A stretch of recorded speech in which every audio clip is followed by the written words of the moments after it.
Hi everyone, thanks for having me today. So we're actually talking about fintech reinventing the wheel. And let's talk about wheel then. Why is my topic having the word wheel? The oldest known wheel was from Mesopotamia, which was in 3500 BC. So that was like 3500 plus 2017, and that is like 5517 years ago. And along the way, many people tried creating resilient wheel. And a lot of people tried patenting it as well, the right of the creation of wheel. And that led to a lot of things happening along the way. So the dire need to invent, reinvent, and keep inventing led to the pneumatic tires, which we all use on our vehicles, the cars that we use today. So thanks to this bunch of resilient inventors that kept on inventing, made our lives easier. So we use the cars, and that made our lives easier from one point to the other. So the wheel, that's the story. But let's pause a bit from talking about wheel, and I'm going to share a bit about myself. So I like to eat sushi, salmon, nasi lemak, avocado. Obviously not everything at the same time. I love watching sci-fi, action, In Time, Elysium, who can forget Fringe, the series, and also Inception. I love to dance. Those who want to dance, you can let me know later. And I love to game with my brothers. But how many in this room can say that I love my bank? How many of you can say I love my credit card? I love my interest loan. I love hanging out at the bank, right? I don't think many of us can say that. So where does that leave us? But I am very fortunate right now that I'm actually in this exciting world called fintech. So what is fintech? Fintech is where the term technology and finance are married together. Or you can actually think of another way. Some of you may actually have heard this, TechFin, which is the other way around. Technology comes first and then finance. So fintech comes from the angle of improvising and innovation from the finance angle, where your banks, they launch a mobile wallet or some products like CMB. They launched EVA, right? Some of you may use CMB. They launched EVA, which is called your virtual personal assistant. What about TechFin? TechFin is technology companies and platforms. They use and launch financial services. So when you use Grab and Uber, especially Grab, they actually launched Grab Pay. Some of you may actually went abroad and used Apple Pay, Samsung Pay, all this. They're actually not from the financial industry, but providing extra services to their users and customers. And where are we right now? Where are we heading to in fintech? We are at the era where we are recreating the wheel of financial services. The first mobile-only and digital bank is called Fidor. And Fidor was launched in 2009, and we're what, 2017, right? So Fidor was launched in 2009 in Germany, and it's very interesting. They have no physical branch. You don't actually walk to a bank. All the key banking processes are completed within 60 seconds. And they embrace open banking API. For those who know what API is, that is 2009. In 2016, last year, they actually got sold off and bought over by a French banking group called BPCE. And what are all these digital banks doing? Like, what is so fun about Self? You actually create a bank account without even going to the bank. You just do it from a mobile phone, home, doing grocery shopping. And what are these some fintech companies and digital banks do is they actually use iris scan. You just use your phone and you do your iris scan, facial recognition, uploading your online documents, and there you go. Your bank account will be open, right? So these are all the interesting things. Some of the friends that I know, they actually do a live recording, and then what they do is they have to wave and show their utility bills to show that I uploaded my address and I'm actually living in the address that I showed. That was quite interesting. And he actually shared to me, and I was like, wow, these are very, very interesting stuff. You do not even need to go to a physical branch anymore. And that is a reality that we can see. So what does this mean to you and me? What is all this fintech? How will it impact my life and your life? And how can I be part of the fintech ecosystem? So that's what we are talking about today. If we look at some of the things that are happening and in the fintech realm, we are at the brink of creation of the financial services. And if you talk about building fintech ecosystem, what does it really all mean? How can people like you and me, I'm not from the finance world, even though I'm doing fintech. I came from a law background. It doesn't mean that you have to be in the finance world or tech world to actually be part of the fintech ecosystem. So that's one. The other part is we need to understand that it's all about sharing knowledge and about open collaboration. That is the common language that we are all going to have when we create the fintech ecosystem together.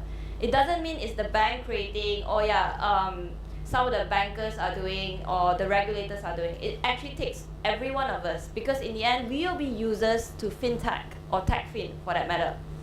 And it doesn't matter what role you are playing as well. It doesn't matter you're a developer, student, teacher. We all have a part in this. And what I'm trying to say is we all do not need to be a tech developer the next day. That's not what I'm trying to say. I'm trying to say that we need to embrace that this is a tech era. What does it mean? So with project like SpaceX, I'm not sure some of you, do you know about SpaceX? Elon Musk is aiming to actually build a 1 million people Martian city. It means building something in Mars and we're all living there. We're in an era where we actually jump in a stranger's car and we believe that the tech and app will bring us safely to one point to the other. We funnily announce to the whole world about our personal life story. We share our saddest moment and happiest moments online to everyone.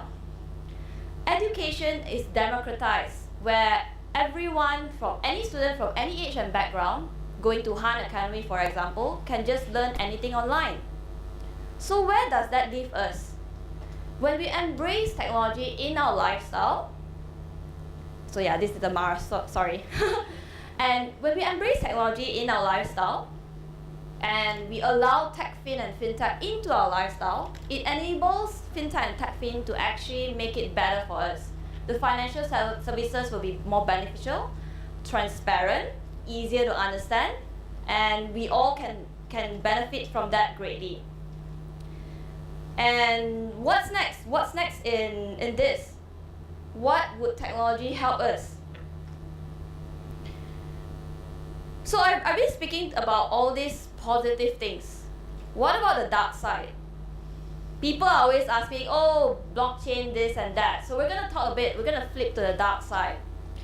So technology itself actually, essentially, is just a tool to be utilized. It is not evil. It does not create fraud. It does not motivate you to do something bad. Essentially, it is a tool, right? And it's very similar to cash. Cash itself is a tool. It's over there. You either use it to donate to someone, or some of them, they exchange hands with cash and they do it for illegal activities. So essentially cash is like a tool.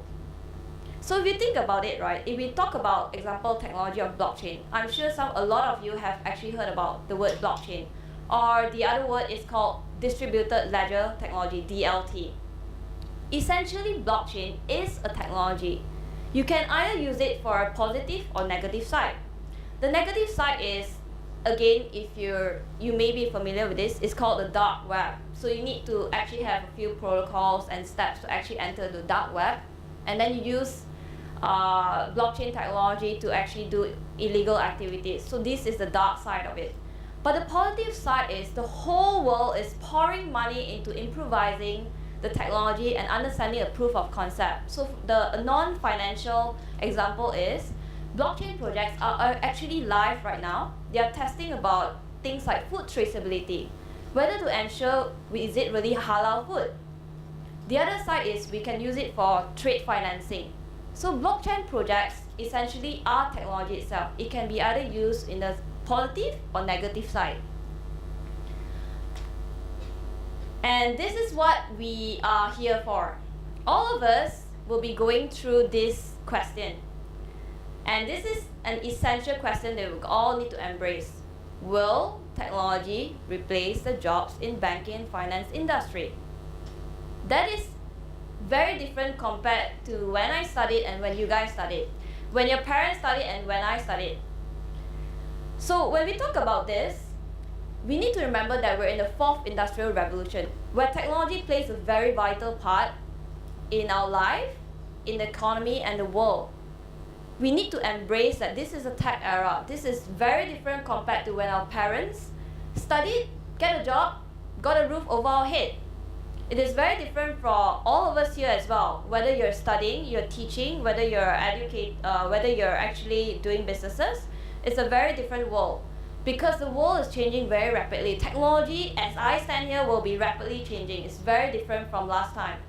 So when we embrace that, we will understand that we need to come up with these 3 pointers that I think that it could summarize how we're going to navigate this era. Number 1 is we need to understand that it is not that we're going to get replaced, that the jobs are going to get replaced. That the job and demand skill set is very, very different from previous time. It means that it is going to be rapidly changing in a higher velocity compared to last time. That is point number 1. Point number 2 is understanding technology is very, very key because, like it or not, it's going to be intertwined with our lifestyle. Whatever you do, I mean, who here doesn't have a phone? Right? Who here doesn't have heard about internet? Who here, okay, maybe some of you doesn't have Facebook, but right? And all of us are using something to do with technology, whether you like it or not. So understanding technology is key. It's the same as, like, I don't know, I like to put a comparison like bicycle and wheel. Without the wheel, the bicycle cannot work. Or maybe some of you want to put like kaya and bread or fish and water. It's gonna hit like that. So the more that you embrace technology in your lifestyle, you understand and experience it. So things like, it can be non-finance, could be going Grab without using cash. It can be learning about Ruby on Rails course just for a day, right? The third point is the most important one, is being humble and humility that paints your way of learning. So things like coming to TEDx, learning online, speaking to people, going to events, asking all these questions. So these are the 3 pointers that will navigate our area to actually upskill and reskill ourselves. This is a constant learning. This is the era of learning right now, right? And these are the 3 pointers that I think that it's not about that the jobs are being replaced. It's more like, what are we going to take action for this? How do we equip ourselves for this new era and not lose out or phased out and relying on the jobs that are being depleted right now?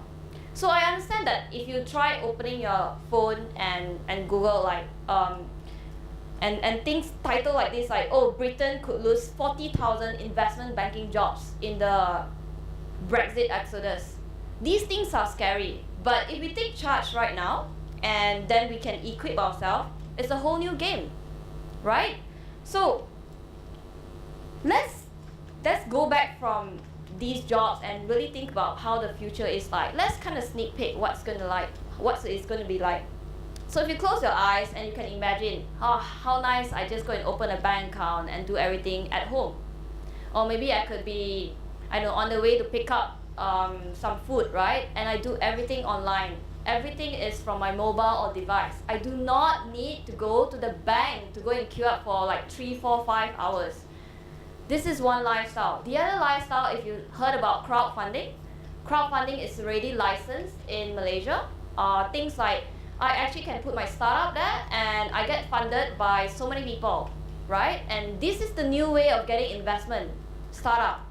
Another way is peer-to-peer financing, also licensed in Malaysia already. So what I do is, one day, maybe I have like spare cash and I want to lend to these some people, I can gain interest. So instead of the bank gaining interest, I'm gaining interest. And this is like side income for me.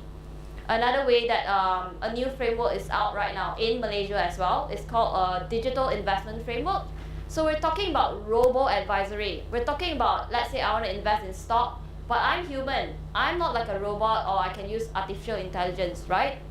So these solutions can actually track everything for me in the market, and it enables and crunch data for me to make my investment decisions. So these are things that are actually happening around the world. It's just that in Malaysia, it's just starting out, and these are things that, you know, will definitely come into Malaysia and Asia, into other parts of the world already.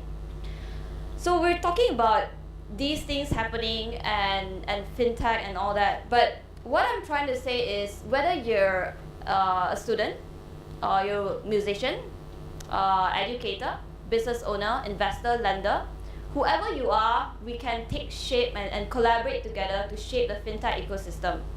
And I want to borrow this quote that, from this is, a change is brought about when ordinary people like you and me do extraordinary things. Thank you.